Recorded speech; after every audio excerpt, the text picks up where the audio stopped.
암호화폐 쪽에서 제일 걱정되는 부분들 자체가 다른 쪽에 대한 그 투자 경험이 없이 암호화폐만 갑자기 들어와 가지고 펌핑 되는 것만 보고 있다. 이 부분이 많이 아쉬웠던 거예요.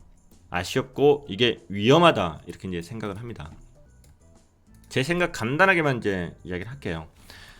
여러분들이 미래에 대해서 가격이 오르고 내리고를 정확하게 알 수 있다. 그런 포트폴리오라는 것은 구성할 필요가 없어요. 주식이 쳐 오를 거다. 나는 저점에서 사서 고점에서 팔 수 있다. 그럼 거기에 집중하시면 됩니다. 100% 몰빵하시면 돼요. 내가 미래를 알고 있으면. 그런데 우리는 미래를 모른다고요. 가격이 오를지 내릴지 오를지 내릴지를 모르는 거예요. 그렇기 때문에 포트폴리오라는 것을 완성을 하는 거예요. 위험을 해지하기 위한 이제 수단이 되는 겁니다. 그러면 일상적으로 포트폴리오라는 것 자체는 분산을 하는 거죠. 위험률을 이제 분산을 하는 거예요. 그런데 만약에 암호화폐에 우리가 투자를 하고 있으면서 암호화폐에 관련된 것을 10개로 난 분산을 했어. 그러면 이게 분산을 한 건가요?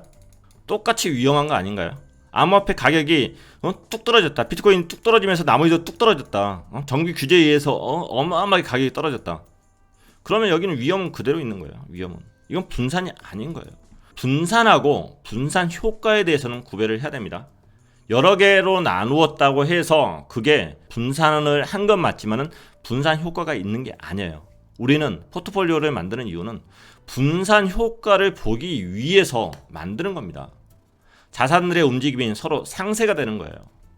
주식 100종목에 투자했다고 해서 이것은 분산은 했는지 모르겠지만 분산 효과가 있는 건 아니거든요. 그래서 이렇게 자산에 대해서 이렇게 분산을 해야 되는 게 포트폴리오인 거고, 그 중에 우리는 암호화폐 이 하나에 투자를 한 거예요. 그런데 문제는 이 암호화폐 자체에서도 더군다나 김치코인이나 가격 쳐오르는 거에만 투자를 하고 있다. 또 위험한 거죠. 이건 잠시 후에 이야기할게요. 그래서 포트폴리오라는 것은 수익률 극대화가 아니라 위험을 줄이는 것을 목표로 해야 된다. 이렇게 이제 말씀을 드리도록 하고, 그리고 레이달리오 같은 경우도 지금 월레드 포트폴리오라는 이제 포트폴리오를 항상 강조를 해요. 주식 3%, 장기 채권 40%, 중기 채권 15%, 금 7.5, 원자재 7.5. 우리도 항상 할 수 있는 거거든요. 근데 최근에 와서 지금 현금은 트래시야, 쓰레기야 이야기했고, 채권은 쓰레기야 이야기를 했어요. 채권 자체도 인플레이션의 상승만큼의 수익이 안 나오니까 채권의 지금 수익률 자체는 올라가는데 이 의미 자체는 채권의 가격은 떨어지고 있다는 거거든요. 채권 자체를 싸게 팔아버리려고 하고 있는 거죠. 그래서 채권 자체도 이것은 안정적이지 않다. 요즘 이제 이런 이야기까지 나옵니다. 지금 이런 애들도 항상 이렇게 뭐가 오를지 더 공부를 많이 했을 애들 아니에요. 여기에 연구자만 3,000명 정도 있을 거예요. 레이달리오 이제 회사 쪽에 보면은 그 정도 있을 건데, 그런 친구들마저도 이렇게 분산을 해요. 분산을 하는데 우리는 분산을 안 하고 암호화폐에 몰빵을 하고 있다. 심각한 거죠. 심각한 거. 암호화폐가 제일 안전자산입니다. 전 동의를 못 하겠고요. 데이브 S님, 암호화폐가 제일 안전자산입니다. 안전자산이라고 생각을 해도 거기에 상쇄될 수 있는 다른 자산에 투자가 되어 있어야 된다. 또 이 말씀을 좀 드리도록 하고, 그리고 리밸런싱이라는 것 자체가 또 중요합니다. 나중에 가서 주식의 50%를 투자하고 내가 채권의 50%를 투자한다. 어떤 이제 투자를 지금 기관들에서 이렇게 했을 때 제일 많이 하는 게 주식, 펀드, 채권 이런 식으로 합니다. 그런데 어느 순간에 이렇게 투자를 하다 보면은 주식이 가치가 80%가 되고, 왜냐하면 주식 가격은 오르고 채권 가격은 수익률 자체가 떨어지니까, 그럼 주식에 대해서 포지션이 훨씬 더 올라갔다.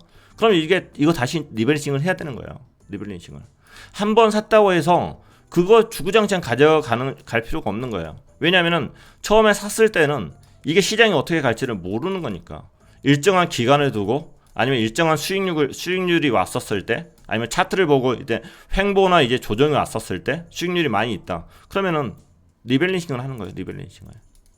그런데 대부분의 암호화폐에 투자하신 분들은 처음에 사가지고 그대로 가지고 있는 거죠. 주구장창 오를 때까지. 이제 그게 이제 문제가 되는 겁니다. 암호화폐로 잠시 후에 확장해서 말씀드릴게요. 그래서 우리가 이제 포트폴리오를 이렇게 완성할 때도 어떤 게 안전 자산이고 위험 자산인지 그런 걸 좀 분류를 해야 되는 거고, 특히 나이가 많으신 분일수록 지금 젊은이들을 많이 걱정들을 하는데, 젊은이들 같은 경우도 결국에는 그 부채를 안고 이런 손실도 보겠지만은 나이가 있기 때문에 회복됩니다. 생산성이 계속적으로 나이가 들면서 올라가기 때문에 다 회복돼요. 지금 혹시라도 손실 나고 힘들어도 참으세요. 분명히 이 투자가 아니더라도 현실 게임에서 다 회복됩니다. 우리가 인간이 돈으로 해결할 수 있는 문제가 가장 쉬운 문제예요. 돈 문제는 가장 쉬운 문제입니다. 돈 좀 잃었다고 해서 안 좋은 생각들 하시면 안 돼요. 나이가 많을수록 위험자산 비중을 줄여야 돼요. 나이가 많을수록. 왜냐하면 시간이 없거든. 시간이 이제 회복할 시간이 없다고요. 나의 연세가 많은데 지금 와서 지금 도박을 하겠다? 그거 어떻게 회복할 거냐고. 회복이 안 되는 거예요. 그렇기 때문에 거기 연세가 있으신 분들은 위험자산 비중을 가능한 줄여라 이렇게 말씀을 드릴게요.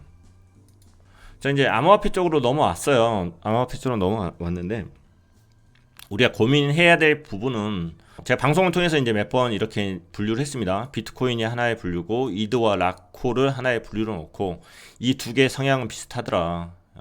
그래서 이 두 개의 비중을 같이 합쳐서 봐라. 이렇게 이제 말씀을 드렸어요. 그러니까 이 말 자체가 굉장히 누구한테는 도움이 되는 이야기인데 누구한테는 도움이 안 돼요. 포트폴리오가 잘 구성되어 있는 비트코인 위주로 되어 있으신 분한테 이야기를 했다? 좋은 의미는 아니에요. 이 이야기들은 대부분 자발트 쪽에 포커스가 맞춰지신 분들한테 해당되는 이야기예요. 그리고 메이저 알트들을 별도로 넣고 그리고 자발트를 별도로 넣고 현금을 별도로 넣고 이렇게 서로 정리가 좀 돼야 돼요. 그런데 이걸 정리하는 부분에 있어서 중요한 것은 위험률 대비 기대 수익이에요. 비트코인이 올라가는 것은 얼마 안 올라갈 거 아니에요. 자발트는 더 많이 올라갈 것 같아요. 그러면 위험률도 같이 봐야죠. 위험률도 얘는 더 낮은 거예요. 낮은 거. 이더 라코는 비트코인보다 더 많이 올라갈 수 있겠죠. 그리고 위험률은 이것보다 비트코인보다 높은 거고 메이저 알트들은 더 올라갈 수도 있겠죠. 아닐 수도 있는 거고. 근데 위험률도 이렇게 되는 거고 자바이트 같은 경우 많이 보이잖아요. 펌핑하는 것들. 기대수익이 높은 거지. 그만큼 위험률은 훨씬 높다. 이걸 계산을 해줘야 돼요. 그래서 이런 것을 생각해서 본인들이 이걸 나눠줘야 돼요. 나눠줘야 돼요. 그래서 단기 투자를 할 건지 안정형으로 갈 건지 공격형으로 갈 건지에 따라서 이 포트폴리오를 본인들이 구성을 해야 됩니다.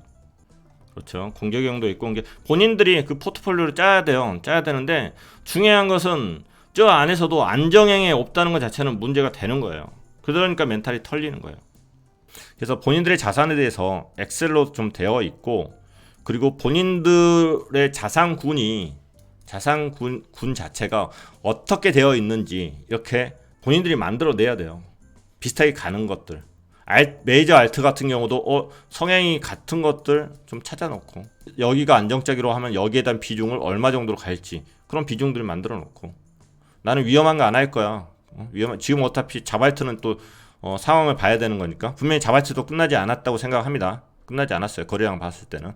그럼 메이저 알트로 한다고 하면 이 세 개로 이렇게 만드는 거고 또 현금 비중 자체도 항상 유지하는 거 중요하고 왜냐면은 현금 비중이 있어야지 떨어졌을 때 이것도 오케이가 되는 거죠.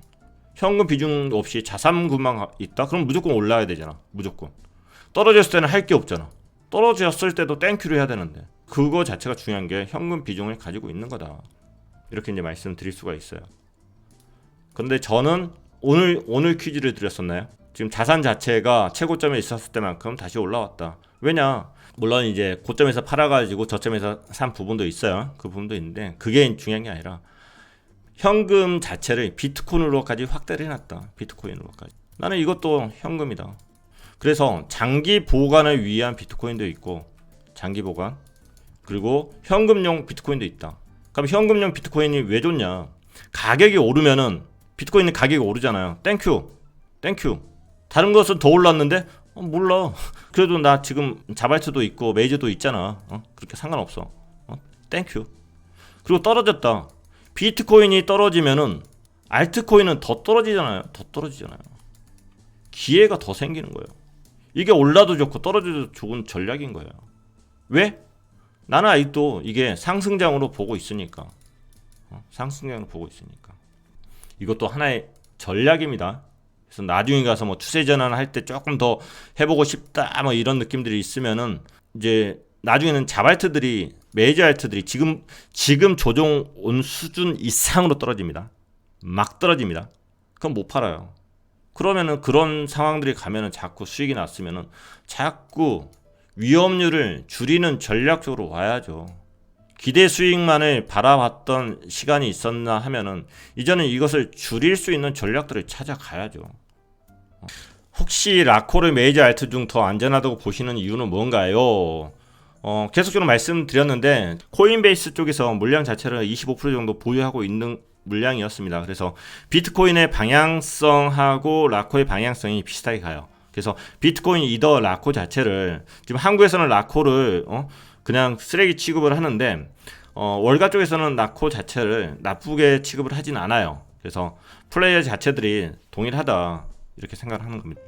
예, 다시 보기 안 올려드릴 거예요. 좀 버벅거리는 내용들이 많아가지고 필요한 부분이 있으면은 편집도 잘 안 될 것 같아요. 다시 찍던지 그러는 게 나을 것 같습니다. 맞습니다. SJ님 정말 포트폴리오 완성하는 과정이 가장 힘들었던 것 같습니다. 완성하셨군요. 해야 된다는 것은 알고 있지만 욕심을 버리고 틀렸다는 것을 과감히 버려야 하는 일이기에 맞습니다. 올바른 투자를 하시는 게 굉장히 중요합니다. 그리고 한번 포트폴리오를 완성했어도 꾸준히 리밸런싱 하는 게 중요하다 이렇게 말씀드리도록 할게요.